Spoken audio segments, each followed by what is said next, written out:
First, we've got to understand, how big the charitable industry is, which I don't think we'll get. It's over $400 billion a year is donated. That makes it larger than e-commerce industry in the United States last year, right? So we're talking at that scale, large amounts of money moving around. 70% of the US population is active in philanthropy. The average individual gives $1,000 a year. Yes, there's some larger and smaller, but people are very active in this in a lot of different ways for it. But it's changing, and it's changing fundamentally. Charities are getting left behind, and those who really are being the most active aren't finding the solutions. So they're just not giving, which means we're missing the opportunity. Who we're talking about are the Gen Z and millennials.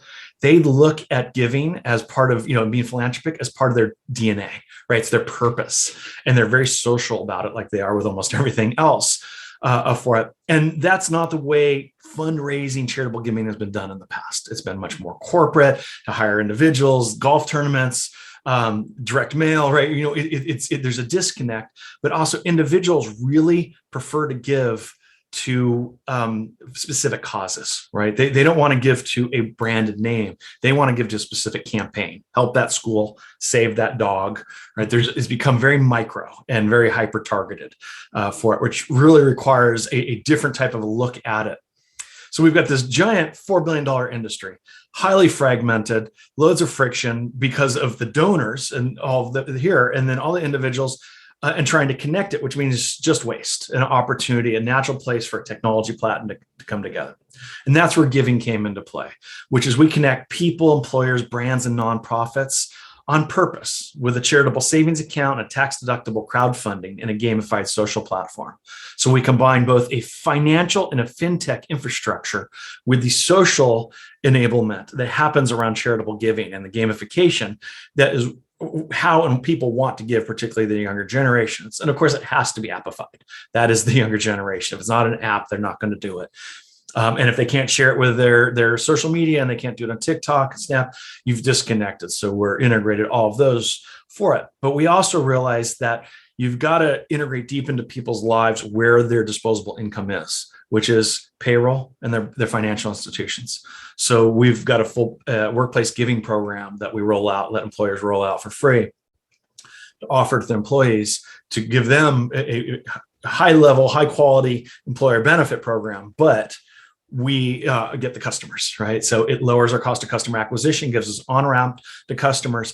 There's a very large virality to our platform. Someone comes, they launch a crowdfunding campaign, raise money. Again, ours are tax deductible. They're under the nonprofit umbrella. That separates us from a GoFundMe or anything else, which is, I want to raise some money. It's taxable. It's not safe. You have to trust I'm giving the money to it for it. You can't get grants from foundations or corporate money or DAFs, right? It's a really interesting tool to show that particularly younger generations will put their weight behind making a difference, but it's outside of the nonprofit world. And if you really want to see the movement of the money, you've got to be underneath it. And we bring that unique structure of the technology and together for it. Way we make money, and I'll quickly, is there's no out-of-pocket money, right? No minimums, no credit cards. It's all about transactional. How do they use the platform? If they're raising crowdfunding, accepting money in, we take a deduction out of that, 5%. But we have a tipping model that allows people donating to accept that for it. And then if you maintain a balance, we have a small annual fee we do to basically maintain the cost for it. These are proven financial models or monetization models already in the industry. That was one of the nice things. We didn't have to reinvent. We're using what's already working, but we've repackaged it in a different way for it. And then bringing it to market, which was the key, is how do we get this to scale quickly early on and get that early traction because of the virality that, that word of mouth and virality we can get. And that's where I already mentioned before that we're looking at workplace giving, and we've integrated with ADP, and we're starting to do paychecks, and we're starting to build that sales pipeline and putting different employers on and getting them for it and activating their employees. And the other side is offering it as a white label solution to small, medium-sized bank and credit unions because there's nothing in the space for that. It was just open.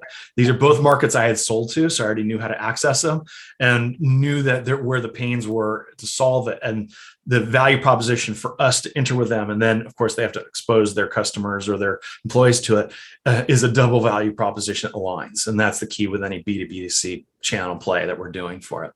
And that's where we're executing right now and getting our first early pilots and traction up with it.